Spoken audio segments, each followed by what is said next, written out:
BBC World Service. My name's Lise Doucette, and this is A Wish for Afghanistan.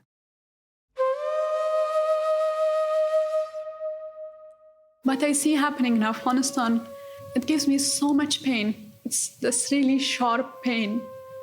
I want to be able to have hope, but I think right now it's mostly pain. Taliban rule returns, slowly, surely, rule by rule, especially for women.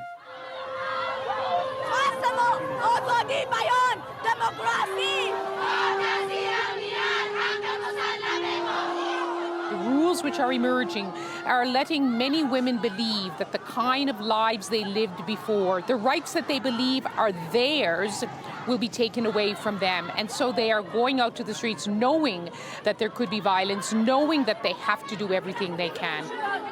Everything has stopped. I cannot go to the academy. I cannot learn English. All of my dreams are ruined. Teenage girls not allowed to go to school? It's temporary, the Taliban say. They say they need time to organise things, although almost all Afghan high schools are already segregated. It does strike me every day that what's happening, especially to women in Afghanistan, that if it was happening to women anywhere else in the world, it would have created more outrage. They say girls can't go to school. We are not ready for girls to return to school beyond grade 7. That's gender apartheid. I don't know how else to explain that. When you're telling women not to show up to work, that's gender apartheid. Is it because people really believe we don't deserve human rights? I mean, genuinely, do they believe that this is what Afghans deserve? Shahrazad Akbar. She knows how education changes lives.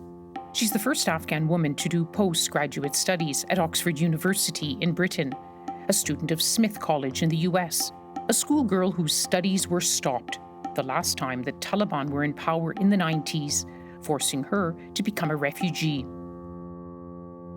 Now, like so many educated Afghans, she's had to leave her country again, leaving behind so much of what defined Shahrazad Akbar. It's not just about leaving everything physical behind, but it's also about seeing everything destroyed and feeling like you're just an observer. People have taken over your life and they are undoing it brick by brick in front of your eyes, and you're just watching. 34 years old, human rights advocate, former government advisor, youth activist, born in war, like most Afghans, in a country under Soviet occupation, then a brutal civil war. But she was also born in a home full of ideas. Her father Ismail was a prominent left-wing intellectual, a free thinker, not always easy or safe in Afghanistan. He was seen as being on the wrong side of the leftist movements. He was imprisoned during the communist regime in Afghanistan. So he was always kind of the outsider. And that's, I think, one of the most prominent features of his life, his political life, that I remember. So from a very young age, you were moving around a lot in Afghanistan. And that was partly because your father, as a left-wing intellectual, a writer, feared arrest, either during the civil war of the early 1990s or the Taliban rule of the late 1990s. How did it affect you as a young girl, as a young teenager? Both of them really tried to protect us from the war to the extent that they could. So they tried to bring us a lot of books and magazines, trying to grow our imagination as children and tell us about a bigger world, tell us about universe. We were very worried a lot of time and very scared a lot of times. As soon as I learned to read, books became my coping mechanism. Especially when my father was traveling, I would read obsessively. So it became my coping mechanism and my savior in a way. And my father encouraged me in this, and my mom allowed me. But everyone who was visiting me was completely aghast and horrified. My grandmother thought that they should take me to mullahs to cure me because she was so worried because I would be reading books and then laughing and crying on my own. And she was like, is she okay? So I was quite unusual, and my siblings as well. My father always had this expectation of us that as women, you can do anything. And he wanted us to know that women across the world have done things. They have changed their societies. They have changed their cultures. They have changed the world. 5 daughters named after women of history and legend: a Mughal queen, a Hindu goddess, an 8th century princess, a daughter of the Prophet, and Shahrazad, the famed storyteller in the centuries-old tales of 1001 Nights. Her stories enchanted the king, saving her life and many others. My father, he saw my interest in literature and he would say, you can become a writer. Like Shahrazad, she told stories to save her city and her country. So he really wanted us to understand that there's a history of women in the world, in our region, in our language, who have done incredible things. And we come from that history. It was then, in the 1990s, the Taliban were coming to power. Were you aware of how they were changing life, especially changing the lives of girls and women? Yes, I was. And my father always told us, in being a leftist, this is really a credit to him, he always told us, this is not what Islam is about. Music is part of our culture. Men and women being together is part of our culture. And I remember when he was sending us to English classes, this was when half of the country is burning in war and Taliban are trying to advance. And his friends were like, why are you sending these poor children to English classes? They can barely speak their own language. And he said, this is the language of the future. I don't want my daughters to read translation. I want them to have access to the real language. A lot is happening in English. Years later, when Shahrazad went to America to study at a women's college, she discovered, to her surprise, she'd read more of the classics than her fellow students: Simone de Beauvoir, Ernest Hemingway, Dostoevsky, Sylvia Plath. The list was long. But getting there was tough. In the late 90s, when she was 11, Shahrazad's parents decided they couldn't live any longer in Taliban-run Afghanistan. They fled, becoming refugees in Pakistan. Yeah, so we didn't have our own possessions. I didn't have my books, of course. And we had to figure out school, we have to figure out everything. My parents didn't speak English or Urdu. And so we went from, yes, we were living in war and poverty in Kabul, but it always felt like we were part of a bigger community and we have our own space in this bigger community. It took a while to get that feeling in Pakistan. When you live outside, you feel like tolerated. So it was hard. It's hard. I can't imagine a Western country taking so many refugees. We had taken over their city, but still it didn't feel like home at all, of course. And you were quite impoverished circumstances. There were months we couldn't pay rent, and the landlord would come and argue, and there was a lot of humiliation and indignity that we had to experience. Yeah. And you were watching what was happening across the border with Taliban rule. What was it like then? How would you explain it to someone who's never been to Afghanistan? It was very bleak. The stories that we heard about poverty, about everyone who could leave having left, having the sense that the world is moving forward and we're being pulled backwards. Like as a nation, as a country, we are just being pulled backwards. And it felt so unfair. Like, haven't we suffered already enough? Afghans are survivors. They've had to be. Shahrazad's family, no different. In Pakistan, she and her sisters set up a school for Afghan refugees. Soon she was teaching men twice her age, remarkable in a traditional conservative society. Then the moment which changed her world, the world beyond. We understand that a plane has crashed into the World Trade Center. We don't know anything more. Engine 6 to 9, Engine 6. The World Trade Center, tower number 1 is on fire. You're listening to the BBC World Service. I'm Lise Doucette. It's been an unprecedented day, the most audacious act of terrorism committed anywhere in the world. It's still impossible to say how many people have been killed, but it's clear many, many lives have been lost. Normal life has ground to a... Soon after the attacks on New York and Washington, the US invaded Afghanistan. Al-Qaeda's hosts, the Taliban, were ousted. For Afghans in exile, a door opened to go home. 2002, Yes. You came back to Kabul. What did it look like then? It had been through decades of war. It was really a ghost town. Like the house that we had rented, it had no glass windows and we couldn't afford glass, so we had used plastic. You could see the signs of war all over it. The schools that we went to, everything was impoverished and shaken. But there was this feeling in the air that great things are possible now. great big things are possible now, and we will never go back to that madness. So possibly for you, the most hopeful moment in your life. Yes, it was. Until then, I remember hearing the news of US's invasion of Iraq.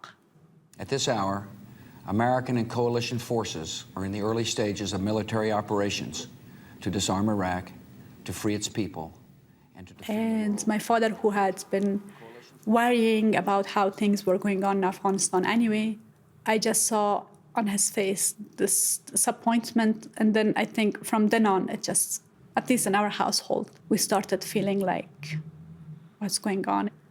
So 2003, the United States shifted focus.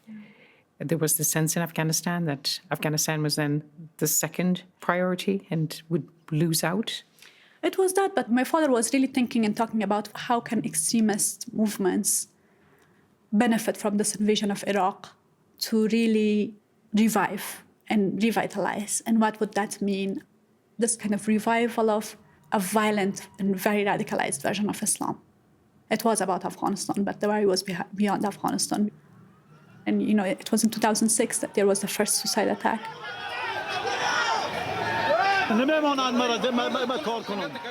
The United States vowed to defeat the Taliban, but Taliban fighters kept inching back, learning new tactics from fellow Islamists in Iraq.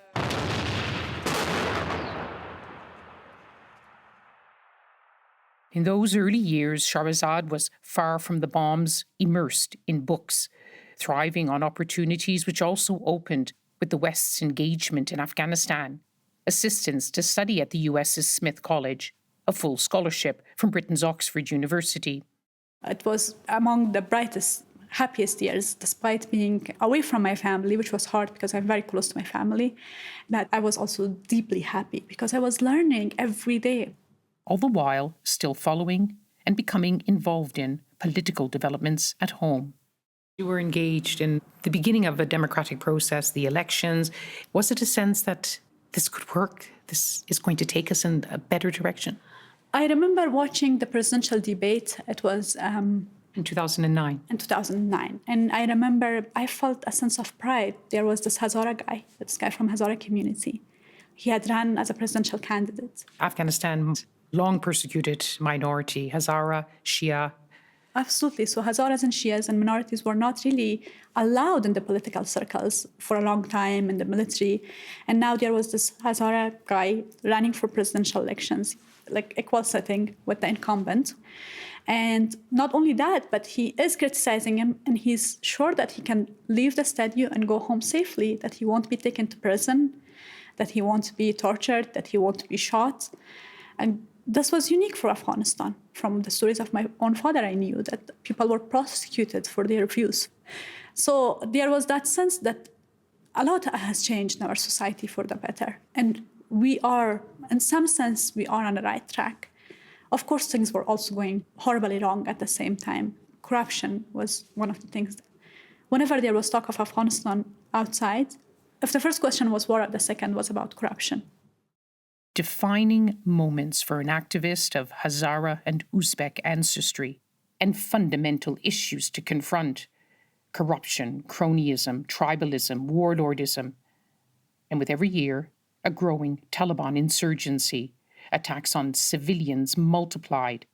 In 2012, fighters brandishing machine guns and rocket-propelled grenades stormed a popular lakeside hotel on the edge of Kabul. More than 24 diners, many of them families, gunned down. It was a turning point. It was gruesome and horrific, and it just made a lot of us very, very angry. And a group of us were at that time talking about starting a political movement, and we said, this is the moment when we take a stance. So is this, Harakati Afghanistan 1400, the 1400 movement of Afghanistan. Tell me about first the title. Why 1400? We realized that we come from a very fragmented past, from a very difficult past as Afghans. And when talking about the past, we didn't even have a shared narrative about the past. But we could have a shared narrative about the future. And we all wanted to live in Afghanistan where women had an equal role, where politics were democratic, where human rights, the rights of minorities were protected, and the civic space was vibrant. And so we thought, okay, let's pick a name that talks about this future. And 1400 is the new century, which we are in now. In the Persian calendar. In the Persian calendar. So it's about the future, this new century. And we felt like now we are ready and we can take responsibility for our own country. The first test for this new movement came in 2014, a presidential election. Hamid Karzai, whom you may have listened to earlier in our series, was standing down.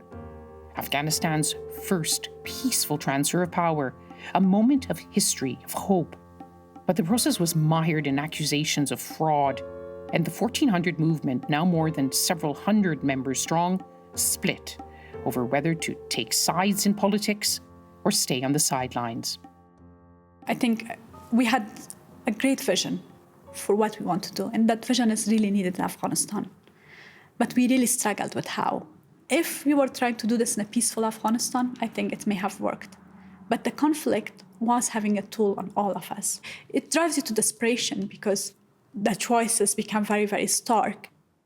Their young movement to change old ways slowly drifted apart, with a profound sense of disappointment and regret. I really started thinking, this country, we are so unlucky with our political leaders. We don't have public faces in politics that all Afghans could associate with and feel proud of. We have them in sports. I mean, everyone loves Rashid Khan. We have them in cricketer. Music. Yes. We have Rashid Khan. We have Ustad Sarmast, who has done so much for Afghanistan's music, and people love him across ethnic boundaries. But in our political space, we don't have anyone. What do you say to the critics, which includes Taliban, which includes members of your own society, who say Shahrazad Akbar is a member of the elite, she's westernized, she doesn't represent the majority of Afghan women? I never can claim that I represent all Afghan women or the majority of Afghan women. I am a feminist. I am educated, yes. I have studied in the West, but my core values I learned from my parents. And my core values are humans are equal. God meant for us to be equal. And that's what human rights is about. All humans, regardless of their race, their religion, their ethnicity, their gender, deserve to live in dignity. And if people think this is a Western concept, I think this is offensive to our culture and this is offensive to Islam. Because I don't think it's a Western concept. I think this is as old as humans. The achievements of the last 20 years in Afghanistan must surely include the creation of the Independent Human Rights Commission. It aspires to guarantee the rights of all citizens, ethnic groups, religions, tribes, and to investigate all abuses, whoever commits them. Since its creation, it's been led by a woman. In 2019, Shahrazad Akbar became its chairperson. I felt like my work was to really further the strength of the commission in a very critical moment for Afghanistan. I felt like more Afghans needed to see in a commission a national institution that was listening to them and trying to improve their access to their rights, regardless of their affiliation. But even as she took charge, that sense of confidence, the certainty about this democratic project was fragmenting. And then came a campaign of assassinations. Hundreds of the best and brightest, activists, academics, journalists, judges, picked off in a wave of targeted killings. No group took responsibility. Many blamed the Taliban. And many of the victims were Shahrazad's colleagues and friends. The hardest thing about this job has been that I lost 3 colleagues in less than 2 years, and I had to look parents in the eye and tell them this happens. And at one level, it's very personal. You are in mourning, you are grieving because you lost someone that you know and you cared for as a colleague. You are in mourning and you're grieving as a leader because you think this shouldn't have happened, that there is some form of responsibility for you because of what happened here. And then you have to engage with the families, and their lives are forever changed. It will never be the same. They will never get their loved ones back, and there's nothing you can do about it. And you can't even promise them justice. Sitting in your office with the Afghan flag behind you, you address the UN Security Council What do you say to the world's highest council? In less than a year, I have spoken to UN Security Council twice. The first time I talked to UN Security Council was a Thursday evening. Saturday morning, they killed my colleagues. And I wish I could do something more to transfer the sense of pain to them, to wake them up. But I only have my words, of course. We only have our words and our advocacy and our activism in face of really senseless violence. I think that's why it feels so helpless so often, because no matter how hard you try, it just feels like it's not drastic enough or strong enough to stop what's going on. Everyone I talk to is like, it's a lost cause. Lost cause? I mean, they don't say it, no one says it, but I have this feeling that people are thinking there are so many things happening around the world, and Afghanistan has already gotten so much attention, and we keep trying and it's not working, so we are sorry, kind of thing. This conversation was recorded in late May in Kabul, and the Afghanistan she was fighting for didn't seem then like a lost cause. Not quite, not yet. You sit here, you've got a lovely, bright, it is crimson red scarf, and you've got crimson shoes, almost like a statement that Shahrazad Akbar, that has grown up through all these years, you're going to stay and you're going to fight for as long as you can. Yes, I mean, I do have a voice. And having a voice means that I do have a responsibility to use that voice to prevent the worst. I'll most probably fail, but that doesn't stop me from trying. So I will push and push and push for as long as I can. I'm not thinking of leaving. I'm thinking of pushing. I'm thinking of fighting. But the situation was shifting fast, faster than anyone imagined, including even the Taliban. Much of the world is watching Afghanistan as Taliban fighters capture more territory and move ever closer to the capital, Kabul. More than 250,000 people had been... I had left Kabul for a short trip to Washington, then swiftly headed back on the last commercial flight in. It wasn't cleared to land. I'm in a civilian aircraft, a commercial flight that's been circling over Kabul for about an hour now. Seeing from the windows. Shahrazad, I'll never forget that on August the 15th, the day that Kabul fell to the Taliban, I was flying on a plane into Kabul. I sent you a message to ask if you were okay, and you sent a message back from your airplane and said, I'm on a plane, devastated. It was a day that we had talked about so many times, and I think both of us hoped it would never come. It was so quick, everything, that I still didn't think that I'm leaving. And when I got on the flight on Sunday morning, things looked okay in the airport, you know. She'd always swore she'd never leave, always vowed to stay as long as there was space for her to work. She'd boarded a plane with a plan to settle her young son somewhere safe, then immediately return. But by the time they reached their destination, a little more than 3 hours away, the Taliban were in Kabul. I still sometimes think maybe this is a nightmare that I'll wake up from, and that this is not my actual life. My whole sense of purpose is taken away from me. I still don't know what happened, Liz. I really don't. I still don't fully know what happened. It just all seems so unreal. Yesterday we were out in a park and my son was dancing. He asked for the song, it's a Afghan song that he likes. I was listening to the song and then thinking, is this for real? There is no music in Afghanistan anymore? Like, there's such a strong urge for me to deny. You'll be fine. I don't know. I can't see what would it look like to not feel so shattered.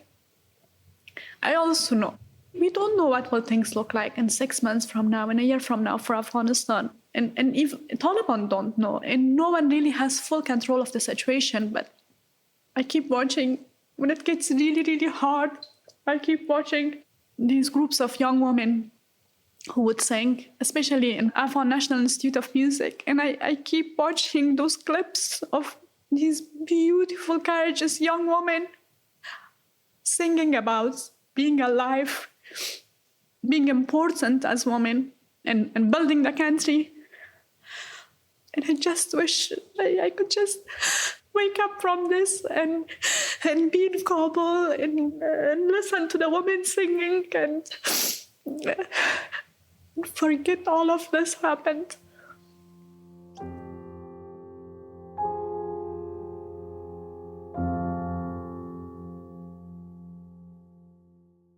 Next week on A Wish for Afghanistan, why music matters. If we give up on this, then how can we fight for so many other things like education and freedom of press and other freedoms? How will we be able to argue for that if we give up on music? 21-year-old Arsan Fahim. He's a graduate of that Afghan National Institute of Music just mentioned by Shahrazad. Arsan created the music for our series and a piece with Afghanistan's first female composer. You'll hear from her too.